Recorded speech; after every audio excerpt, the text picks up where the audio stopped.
ഓരോ വർഷവും പതിവ് തെറ്റിക്കാതെ പണ്ടുന്ന ബാലയുടെ മറ്റൊരു അപരാധി പറവയാണ് ഡാക്കു മഹാരാജ്.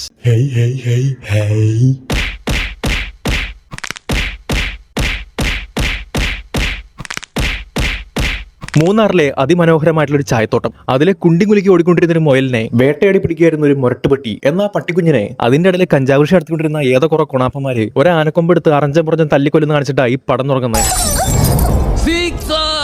പട്ടിക്കുട്ടിയുടെ അതിദാരുണമായിട്ടുള്ള മരണം ആ വീട്ടുകാരെ ഒന്നടങ്കം ഭയങ്കര വിഷമത്തിലാക്കി. വീടിന് ഓണറായിട്ടുള്ള വലിയതന്ത അവിടെ ഇല്ലാത്തതുകൊണ്ട് തന്നെ പ്രത്യേകം മെസ്സേജ് അയക്കെങ്കിലും പുള്ളിയുടെ ഭാഗത്ത് നിന്ന് പ്രത്യേകിച്ച് മറുപടി ഒന്നും കിട്ടുന്നില്ല. അതുകൊണ്ട് തന്നെ അവിടുത്തെ ഒരു ലോക്കൽ പോലീസിന് കാര്യമൊക്കെ അറിയിച്ചിട്ട് പരാതി കൊടുത്ത് അവരിപ്പോൾ അന്വേഷിക്കാൻ വേണ്ടി ഇവിടെ എഴുന്നേക്കാം. അവിടുത്തെ MLA ആയിട്ട് അത്ര ഹോൾഡുള്ള പിള്ളകളാ അവിടുത്തെ കഞ്ചാവൃഷിക്കാർ. അതുകൊണ്ട് തന്നെ പുള്ളി എന്ത് ചെയ്യും, പ്രത്യേകം ആൾക്കാരൊക്കെ വിട്ടിട്ട് ഇവിടുത്തെ വീട്ടുകാരെ തല്ലിയങ്ങ് പിടിപ്പിക്കും. ഇതൊക്കെ കണ്ട് ആകെ ഞരമ്പൊക്കെ വലിഞ്ഞെറിയ അവിടുത്തെ വീട്ടുവലക്കാരൻ വീരപ്പൻ ഉടനെ തന്നെ രഹസ്യമായിട്ട് കോൾ ചെയ്തിട്ട് അവനെ വിളിക്കും. ആരെ?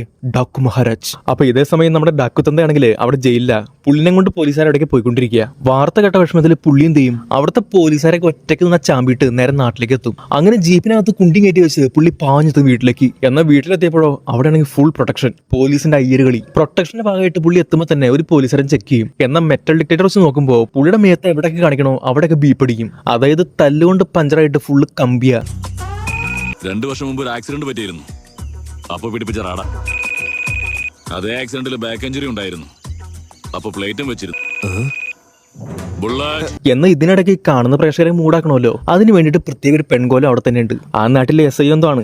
SI ഒക്കെ ആണെങ്കിലും ഈ പടത്തിൽ ഒരു സീനിൽ പോലും യൂണിഫോം ഇല്ല. ലെഗിൻസ് ഒക്കെ ഇട്ട് യോഗയുടെ പേരിൽ കുണ്ടിയും കുത്തി കാണിച്ചിട്ടൊക്കെ പുള്ളിക്കാരത്തിന് ഇൻട്രോ. നേരത്തെ ചത്തുപോയ പട്ടിയില്ലേ, അതിനെ കൊണ്ടുനടന്ന അവിടുത്തെ കുഞ്ഞു കൊച്ച. അപ്പൊ അതിനെ കയ്യിലെടുക്കാൻ വേണ്ടി പുള്ളി കുറെ അഭ്യാസം കാണിക്കുന്നുണ്ട്. ഇപ്പൊ ഇതേ സമയത്ത് വേറൊരിടത്താണെങ്കിൽ അവിടെ ജയിലും ചാടിയുള്ള പുള്ളി ഇങ്ങനെ കൊണച്ചിരിക്കുന്നത്. അപ്പൊ നമ്മുടെ ഡാക്കു തന്തയെ പിടിക്കാൻ വേണ്ടിയിട്ട് അവിടുന്ന് ഒരു സ്പെഷ്യൽ ഫോഴ്സ് ഇങ്ങനെ എഴുന്നള്ളുന്നുണ്ട്. അപ്പൊ അതിന്റെ ലീഡറാണ് ആര്, നമ്മുടെ ഷൈൻ ടോം ചാക്കോ. അപ്പൊ അന്വേഷിച്ച് വന്നു കഴിഞ്ഞപ്പം പുള്ളിയുടെ ചരിത്രമുണ്ട് നമ്മുടെ ഡാക്കു തന്തയുടെ. അതായത് പണ്ട് വളരെ പണ്ട്, അതായത് അന്ന് ഇങ്ങേരും പിന്നെ ഇങ്ങയുടെ കുറച്ച് ഫ്രണ്ട്സും കൂടി കൂടിയിട്ട് സാധാരണ ജയിലിന്റെ മതിൽ ചാടാണല്ലോ ചെയ്യുന്നത്. ഇവിടെ ഒരു വ്യത്യസ്തത, മതിൽ ചാടുന്നതിന് പകരം അത് പൊളിച്ചു കിടക്കാനായിട്ട് അവർ തീരുമാനിക്കുക. എന്നാൽ പുറത്തെത്തി കഴിഞ്ഞ് കഴിഞ്ഞപ്പം ഇങ്ങർക്ക് പോകാനൊരു മൂഡില്ല.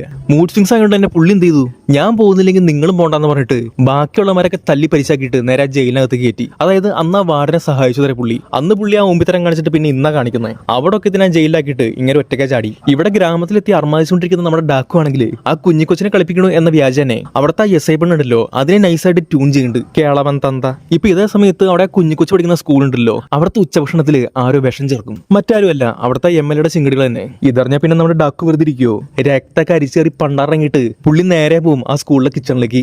അവിടെ ചെന്ന് ആ ഗുണ്ടകളൊക്കെ തല്ലി പഴിപ്പിച്ചിട്ട് ഒക്കെ തന്നെ കുണ്ടിയാ ചെമ്പില വെച്ചാൽ ചൂടാക്കും. സ്വന്തമായിട്ടുണ്ടായിരുന്ന പട്ടിക്കുഞ്ഞ് നഷ്ടപ്പെട്ടതോടുകൂടി ഇപ്പൊ ആ പെൺകൊച്ചാണെങ്കിൽ ആകെ ഡിപ്രഷനില്ല. അപ്പൊ അതിന്റെ വിഷമം മാറ്റാൻ വേണ്ടിയിട്ട് ആ കൊച്ചിനെയും കൊണ്ട് അവിടെ നേരെ ഒരു പെറ്റ് ഷോപ്പിലേക്ക് പോയേക്കാം. അതിനിടെ കൂടെ അണ്ണന്റെ ട്യൂണിങ് കാരണമൊക്കെ ആയിട്ട് പോകുന്ന സമയത്തായിരുന്നു പെട്ടെന്ന് ഒട്ടും പ്രതീക്ഷിക്കാത്തൊരു സംഭവം എന്ന് പറയുന്നില്ല, പ്രതീക്ഷിക്കുന്നൊരു സംഭവം. നേരത്തെ ചെയ്ത പ്രതികാരത്തിന് കുറെ ടീമുകൾ ജീപ്പിൽ വന്നിട്ട് ഈ കൊച്ചിനെ അങ്ങ് പിടിച്ചോണ്ടു. പതിവ് പോലെ വീണ്ടും രക്തം തിളച്ചേറിയ നമ്മുടെ ഡാക്കു അണ്ണൻ അവിടെ തോട്ടത്തിൽ കൃഷിക്കായി കൊണ്ടുവന്ന ജീപ്പ് എടുത്തിട്ട് 100 ആ കാട്ടിക്കൊടങ്ങ് പറപ്പിക്കും. ഓഫ് പോണ പൂക്ക് കാണണം, യജാതി കോണ. ജീപ്പ് എടുത്തോണ്ട് പോണ സമയത്ത് ഇയാളെ തന്തയ്ക്ക് വിളിക്കുന്നുണ്ട് അവിടുത്തെ കൃഷിക്കാര്. എന്നാൽ പറപ്പിക്കുന്നതിനിടയ്ക്ക് വേറൊരു പറ്റി ജീപ്പിന്റെ ബ്രേക്കാ പോയി. ഇനിയിപ്പോ ആ കൊച്ചിനെ രക്ഷിക്കുന്നതിന് മുന്നേ പുള്ളിക്ക് സ്വയം രക്ഷപ്പെടണം. ഈ കാട്ടിക്കൂടെ ഈ പോക്ക് പോയി കഴിഞ്ഞാൽ നേരെ പോണത് കൊക്കയിലേക്കായിരിക്കും. അതുകൊണ്ട് പുള്ളി എന്ത് ചെയ്തു, ഡാക്കു ഇല്ല ആള് ഒരു കോടാലി എടുത്തിട്ട് അവിടെ കണ്ടൊരു മരത്തുമേക്ക് ഒറ്റ വിട്ട് ആ വെട്ടിയ ഫോഴ്സിൽ ജീപ്പ് നിൽക്കുമല്ലോ ഏത്, അങ്ങനെ കോടാലി ഹാൻഡ് ബ്രേക്ക് ആക്കിയിട്ട് പുള്ളി ആ ജീപ്പാ നിർത്തും. പുള്ളി അവിടെ നിന്നില്ല, നേരെ പോയിട്ട് ആ കൊച്ചിനെ കൊണ്ടായി ജീപ്പില്ലേ ലവന്മാരുടെ ജീപ്പിന്റെ ഫ്രണ്ടിലേക്ക് ഒറ്റ കയറ്റ്. അണ്ണന്റെ ഹീറോയിസം അവിടുത്തെ SI ചേച്ചിക്ക് ഭയങ്കരമായിട്ട് ഇഷ്ടമായി. അനുരാഗം ജനിച്ചു. പ്രായൽപ്പം കൂടിയാലും അണ്ണന്റെ ഹീറോയിസിന്റെ കുറവില്ലല്ലോ. അതുകൊണ്ട് തന്നെ ആ കൊച്ചും പിന്നെ ഡാക്കും പിന്നെ SI ചേച്ചി നേരെ അവിടുത്തെ ഒരു കാട്ടിലേക്ക് പോകും. അവിടെ വിറകും കൂട്ടി കാട്ടിന് തീയിട്ടിട്ട് രണ്ടും കൂടെ ഒരു സോങ്ങാ പടക്കും. ആ ഡാൻസ് ആണെങ്കിൽ അജ്ജാതി അപരാധ ഡാൻസ്. ആ പെണ്ണിനെ ജെട്ടിയുടെ വള്ളിയും കയറി പിടിച്ച് വലിച്ച് കുണ്ടിമേട്ട് മദ്ദളം കുട്ടി അങ്ങേരുടെ ഒരു കോണവധികാരം, ഒരു ഡബിഡി സോങ്.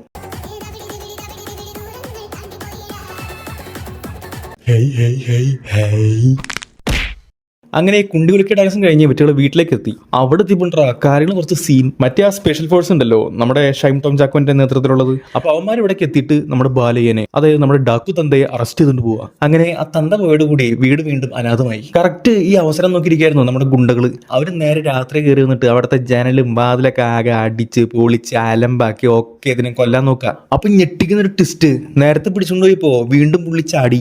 എങ്ങനെയൊക്കെയോ പുള്ളി നേരെ ഇവിടേക്ക് തിരിച്ച് വീട്ടിലേക്ക് എത്തി. ആര്, നമ്മുടെ ദാക്കുതന്ത. രാത്രിയാണല്ലോ, കൊച്ചിന് വിശക്കൂലോ. അപ്പൊ കൊച്ചിന് കൊടുക്കാൻ വേണ്ടി ഒരു മാഗി മേടിച്ചു വന്നേക്കാ അപ്പാപ്പൻ.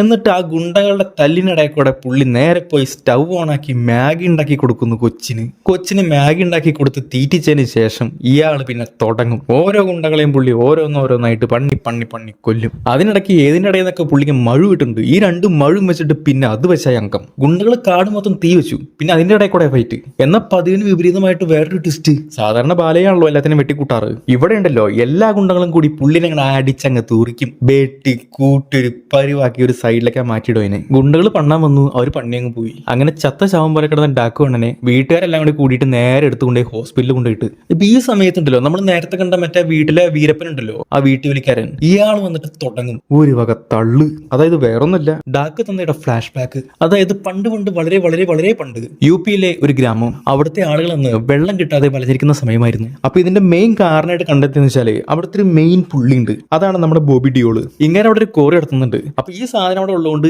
ഇവിടെ ഉള്ളവർക്ക് വെള്ളം കിട്ടുന്നില്ല. അങ്ങനെ ഇരിക്കുന്ന സമയത്ത് പൊറുതിമുട്ടിയ ജനങ്ങൾ എന്ത് ചെയ്തു, അവിടുത്തെ വാട്ടർ കമ്മീഷണർ ഉണ്ട്, ആരത്, ഡാക്കുതന്ത.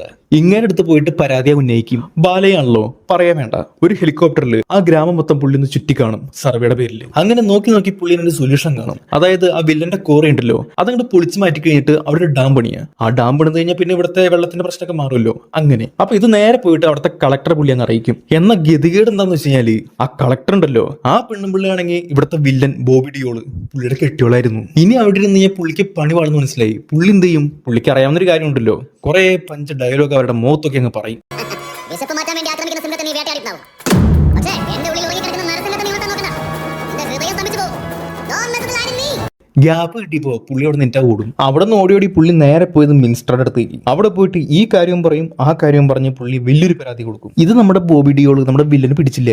പുള്ളി എന്ത് ചെയ്യും, ആ ദേഷ്യത്തില് അവിടെ ഉണ്ടായ ഗ്രാമവാസികളുണ്ടല്ലോ ഓക്കേത്തിന് തീല ചുട്ടാ കൊല്ലും. അത് കണ്ട് ചോര തളച്ച ഡാക്കുതന്ത എന്ത് ചെയ്യും, ഒരു കുതിരപ്പുറത്ത് വന്നിട്ട് ബോബിയണ്ണന്റെ ഗുണ്ടകളുണ്ടല്ലോ ഓക്കെ അതിനെ അങ്ങനെ കൊന്നകളയും. അങ്ങനെ ആ സംഭവത്തിന് ശേഷം ഡാക്കുതന്ത ആ നാട്ടുകാരുടെ ഡാക്കു മഹാരാജാവായി. എന്നാൽ ഇതിനിടയ്ക്കൂടെ വേറൊരു കൊണച്ച ടിസ്റ്റ്. ഡാക്കു ഒറ്റയ്ക്കായിരുന്നില്ല ചെയ്തത്. അവന് സഹായമായിട്ട് ബോബിയുടെ കെട്ടിയോളുണ്ടല്ലോ ആ കളക്ടർ, അവളും കൂടെ ഉണ്ടായിരുന്നു അത്രേ. അതായത് ബോബിനെ നൈസായിട്ട് പുള്ളിക്കാരത്തി ഊമ്പിക്കായിരുന്നു അത്രേ. അരിശം കയറിയ ബോബി എന്ത് ചെയ്യും, പുള്ളിയുടെ കെട്ടിയോള് കളക്ടർ അങ്ങ് കുത്തിക്കൊല്ലും. എന്നാൽ ഇതേ സമയത്ത് ഡാക്കു മഹാരാജ് അവിടേക്ക് എത്തും. പക്ഷെ പുള്ളിക്കാരത്തിനെ രക്ഷിക്കാൻ പറ്റിയില്ല, അതിന്റെ കൊച്ചിനെ രക്ഷിക്കും. അങ്ങനെ ആ ചരിത്രമൊക്കെ പറഞ്ഞതിന് ശേഷമാണ് ഒരു കാര്യം റിവീൽ ആവുന്നത്. അന്ന് രക്ഷിച്ച ആ കുട്ടി ഉണ്ടല്ലോ, ആ കുട്ടിയാണ് ഈ കുട്ടി. അപ്പൊ അതുകൊണ്ടാണ് ഈ കൊച്ചിനൊരു പ്രശ്നം വന്നെന്ന് പറഞ്ഞു കഴിഞ്ഞപ്പം പുള്ളി ജയിലും ചാടി അവിടെ നിന്ന് ഇവിടേക്ക് ഓടിയെത്തിയത്.